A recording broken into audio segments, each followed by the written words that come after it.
Yo watchers finally welcome to channel beast watcher. एक और नया धमाकेदार एपिसोड ऑफ वन पीस। हाँ भाई, वन पीस सीजनल हो चुका है और इस सीजन का सिर्फ कुछ एपिसोड बचे हैं इसके, मे बी 3 या 4। इसके बाद वन पीस शायद अप्रैल में वापस आए। बट हाँ, जिसने पिछला एपिसोड नहीं देखा है जाके चैनल पे देखो यार, क्या कर रहे हो, डिस्क्रिप्शन में लिंक है। पिछला एपिसोड काफी ज्यादा मजेदार था। एंड हाँ गाइज, इस सीजन के सारे एनिमे खत्म हो रहे हैं जो कि मैं कवर कर रहा था। बट हाँ, विंटर सीजन में काफी लाजवाब एनिमे आने वाले हैं, तो उनके लिए प्लीज चैनल को सब्सक्राइब करना, वीडियो को लाइक करना एंड कमेंट करके बताना आप किस एनिमे के लिए एक्साइटेड हो। अभी बढ़ते हैं एपिसोड की तरफ, बात करते हैं एपिसोड के बारे में। One Piece episode number 1152। Episode के स्टार्टिंग में हमको जो है पंक हैजार्ड दिखाया जाता है 26 साल पहले, जहां पे कोई तो अपने वेगा पंक को रिक्वेस्ट कर रहा है कि उसके साथ मिलके वो वॉइड सेंचुरी की जो रिसर्च है उसमें उसका साथ दे। इस दुनिया में एक डार्कनेस है जिसको अवॉइड नहीं किया जा सकता है और इस रिसर्च को करने के लिए जो नॉलेज चाहिए वो अलग अलग फील्ड से चाहिए, प्लीज मेरी हेल्प करो। जहाँ पे वेगा पंक का रिप्लाई आता है कि अब तो तुम जानते ही हो यार, मैं जो है गवर्नमेंट का साइंटिस्ट बन चुका हूँ और अब मैं तुम्हें कोई डाटा प्रोवाइड नहीं कर सकता। और तुम कितनी बार पकड़े जा चुके हो, पक्का तुम गवर्नमेंट के रेडार पे होगे और तुम जानते भी हो कि वो लोग तुम्हें आखिरकार जिंदा क्यों रख रहे हैं, ताकि वो तुम्हारे पीछे रहकर तुम्हारी पूरे सर्कल को खत्म कर सके, जड़ से मिटा सके। भूल जाओ उस चीज को। और तुम डार्कनेस की क्या बात करते हो, हम लोग जज नहीं कर सकते कि पास्ट में क्या गुड था क्या इविल था। अब जो सामने बंदा है ना जिसके ग्रीन कलर के हेयर्स और बियर्ड्स हैं, इसका नाम चिनजाओ है। चिनजाओ आगे बोलता है कि जो आदमी जिसका नाम में डी था वो मेरे सामने ही मारा गया था, मैं उसके साथ बचपन से ही साथ था, उसके साथ बड़ा हुआ, वो मेरा बड़ा भाई था। ये सुन के अपना वेगा पंक सरप्राइज होता है और उसका रियल जो नाम था चिनजाओ बताता है कि वो था क्लू डी क्लोवर। मैंने उस टाइम झूठ बोला और मैं बचा। जहाँ पे हमें पास्ट का एक सीन भी दिखाया जाता है कि जहाँ पे चिनजाओ के सामने शायद उसका भाई मारा गया और उसने झूठ में ये बोला कि ये सिर्फ मेरा दोस्त है। जिसके बाद अपना चिनजाओ एकदम चिल्ला उठता है, बोलता है नहीं, कोई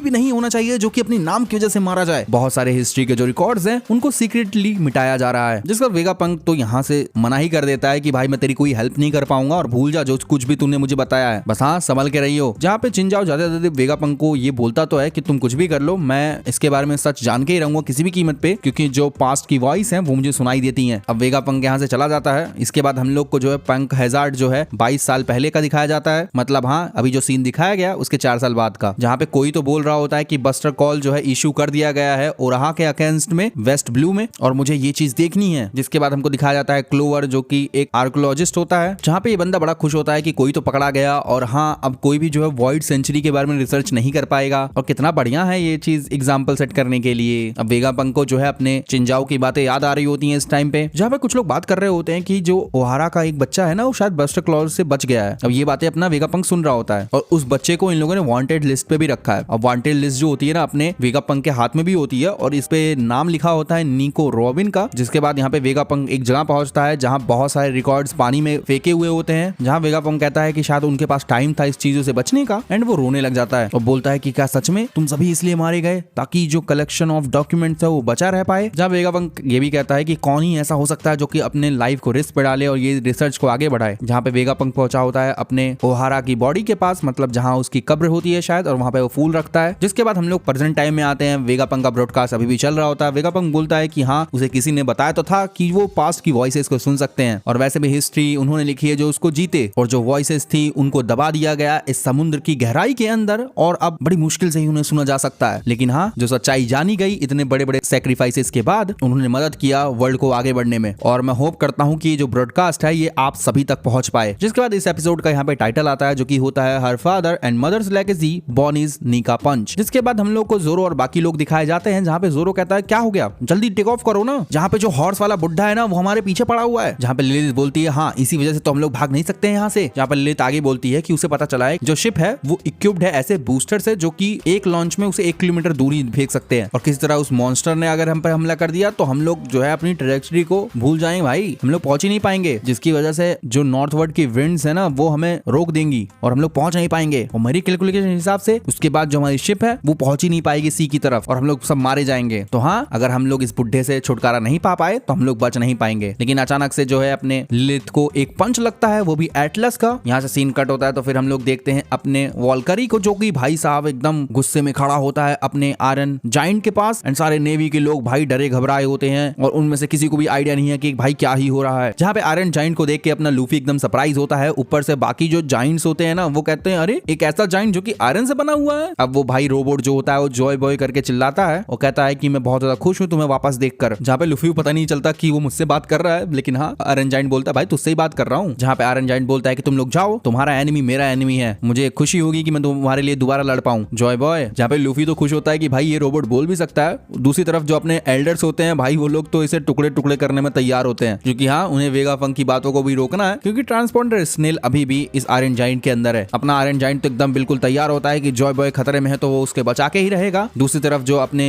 लोकी एंड ब्रोगी होते हैं वो भी अपनी नाव को लेके यहाँ से निकलने के लिए तैयार होते हैं। जहाँ पे लोकी एंड ब्रोगी अपने लूफी से उसके बारे में पूछते हैं, मतलब आयरन जाइंट के बारे में पूछते हैं, बट हाँ लूफी कहता है मुझे कोई आइडिया नहीं है भाई, ये किसी तो जॉय बॉय नाम के बंदे को बचाना चाहता है और मुझे नहीं पता वो कौन है। जहाँ पे जो व्हाइट एडमिरल होता है वो बोलता है कि इन लोग को जाने मत दो, अटैक करो इनके ऊपर। और हाँ नेवी वाले फायर करना स्टार्ट कर देते हैं, जिसके बाद फिर से यहाँ पे वेगापंक की आवाज आती है, जहाँ पे वो बोलता है कि ये मूर्खता होगी कि हम लोग इस बात को मान लें कि जो वॉर हुई थी 900 साल पहले वो एक साइड की थी, क्योंकि जो हिस्ट्री है उसको मल्टीपल पर्सपेक्टिव से देखा जा सकता है और शायद मेरे पास एक और होती। लेकिन हाँ कुछ ऐसे लोग हैं जिनको अब रोका नहीं जा सकता है, जिसका जो अपना सुअर वाला एल्डर होता है और वॉर्म वाला एल्डर होता है ना, वो आयरन जाइंट पे अटैक करने के लिए रेडी होता है। दूसरी तरफ अपना आयरन जाइंट भी एकदम रेडी होता है इन लोगों से मार पिटाई करने के लिए, जिसको देख के अपने फ्रैंकी, सांजी और लूफी बहुत ज्यादा खुश होते हैं और भाई एकदम फैसिनेट होते हैं वो लोग। लेकिन हाँ आयरन जाइंट का जो हाथ वाला अटैक होता है वो चलता नहीं है, जिसको लेके ये तीनों ही घबरा जाते हैं। ऊपर से जो वॉर्म वाला एल्डर होता है वो आके भाई उसके हाथ को ही पकड़ लेता है, जहाँ पे फ्रैंकी कहता भी है कि हाँ भाई 900 साल पुराना वेपन है, कैसे ही वर्क करेगा। जहाँ पे अपना जो सैटर्न होता है वो इस वॉर्म वाले जाइंट को कहता है कि भाई तू निकल जा, उसको पूरा निकल जा, ब्रॉडकास्ट ही बंद हो जाएगा पूरा। दूसरी तरफ अपना सैटर्न अटैक कर देता है लोकी और ब्रोगी वाले बोर्ड के ऊपर और कुमा और बॉनी को मारने के लिए पहुंच चुका होता है। दूसरी तरफ चॉपर एकदम परेशान होता है कि भाई क्या हुआ लिलिथ, और हाँ एटलस तूने लिलिथ के साथ ऐसा क्यों किया। जहाँ पे एटलस को बजाती तो नहीं है, लेकिन हाँ कहती है कि लिलिथ का ध्यान रखो। जहाँ पे एटलस कहती है कि हाँ मैं उड़ा दूंगी इसको, कोई भी हमारे रास्ते में चलेगा। जहाँ पे अपने जो लिलिथ का एक्सेस होता है वो बंद कर दिया होता है एटलस ने, अब सिर्फ एटलस बची है। जहाँ पे अपना उसको एकदम परेशान होता है कि एटलस ये सब क्यों कर रही है। लेकिन हाँ दूसरी तरफ एटलस एकदम भिड़ने चली जाती है अपने इस हॉर्स वाले बुड्ढे से। दूसरी तरफ इधर जिनबे जो है अपने बोट की कमान संभालता है एंड वो यहाँ से जाने के लिए तैयार होता है। बाकी लोग भी एकदम रेडी होते हैं, जहाँ पे एटलस एकदम भिड़ जाती है उस हॉर्स वाले बुड्ढे के साथ है और इधर इन लोग की बोट भी निकल जाती है। सांजी भी बोट को देखता है, लेकिन हाँ ये लोग भाई एकदम कंफ्यूज होते हैं कि क्या हम लोग सी तक पहुंच पाएंगे। जिसके बाद भाई अपना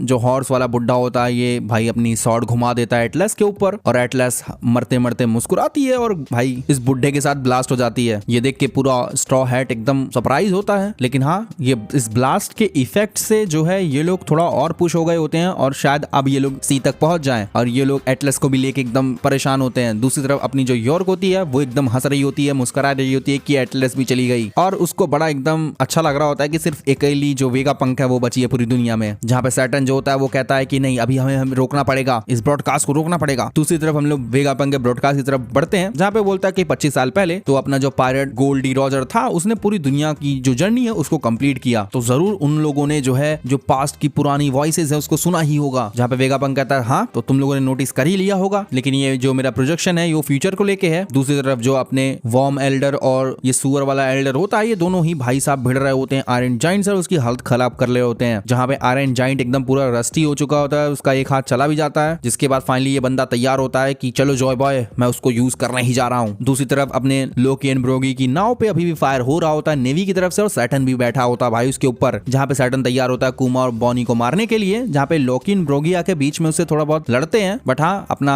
जो लूफी होता है उन दोनों को सैटर्न के नेल से दूर रहने के लिए कहता है क्योंकि उसमें पॉइजन है। जहाँ पे वो लोग उसको टच तो नहीं कर रहे हैं, लेकिन हाँ सैटर्न बहुत बुरी तरीके से उन पर अटैक कर रहा है। जहाँ पे लूफी कहता है ये साला मानने नहीं वाला है ना। लूफी तैयार होता है अटैक करने के लिए, बट वो देखता है बोनी की तरफ, अपनी बोनी एकदम भरी पड़ी हुई है सैटर्न के गुस्से से, जहाँ पे वो एग्जॉस्ट हो चुकी थी। बट हाँ अभी उसको सैटर्न को खत्म करना है। जिसके बाद वो फिर से खुद को ट्रांसफॉर्म करती है, जहाँ पे सैटर्न उसको मिड जो है ट्रांसफॉर्मेशन ही अटैक करने की कोशिश करता है, बट लूफी आके उसको रोकता है। देन अपनी बॉनी जो है वो ट्रांसफॉर्म होती है नीका वाले फॉर्म में। लूफी एकदम खुश होता है, जिसके बाद अपनी बॉनी एकदम तैयार होती है सैटर्न से लड़ने के लिए एंड लूफी भी तैयार होता है। जिसके बाद हमको वेगापंक की बातें सुनाई जाती है, जहाँ पे वो बोलता है कि एक दिन जो मेमोरीज है वॉइड सेंचुरीज की उन्हें फिर से याद किया जाएगा और तो और जो वेपन था जिसने पूरी कंटिनेंट को ही डुबो दिया वो मैन मेड डिजास्टर था और वो अभी भी एग्जिस्ट करता है, जिसको किसी ने डिजाइन किया था। और अगर एक बार ऐसा हुआ है तो बार बार ऐसा हो सकता है, क्योंकि बहुत सारी चीजें हिस्ट्री में हुई है। जहाँ पे हमें कई सारे लोगों की जो बातें हैं वो सुनाई जाती हैं जो कि हिस्ट्री को रिलेटेड ही रहती हैं और कई सारे कैरेक्टर्स भी दिखाए जाते हैं। फाइनली फिर से अपने बॉनी और लूफी एकदम नीका फॉर्म में तैयार होते हैं। सैटर्न उन पर अटैक करता है, बट हाँ ये दोनों ही बच रहे होते हैं। जहाँ पे अपनी बॉनी एकदम गुस्से में होती है कि उसके बाप के साथ सैटर्न ने ऐसा कैसे किया था, उसकी मॉम के साथ ऐसा कैसे किया था, और ऐसा कोई भी नहीं है जो तुम लोग को अब गॉड कह सके इस चीजों के बाद। दूसरी तरफ अपना आयरन जाइंट भी अपने वॉल्करी से और उस वॉर्म से लड़ रहा होता है, जहाँ पे बॉनी आगे कहती है कि तुम लोग को गॉड तो नहीं कहा जा सकता, लेकिन हाँ गॉड एग्जिस्ट करते हैं, हीरोज एग्जिस्ट करते हैं, जहाँ पे अपनी बॉनी बहुत ज्यादा इमोशनल हो जाती है और बोलती है कि शायद हम तीनों एक साथ रह पाते। वो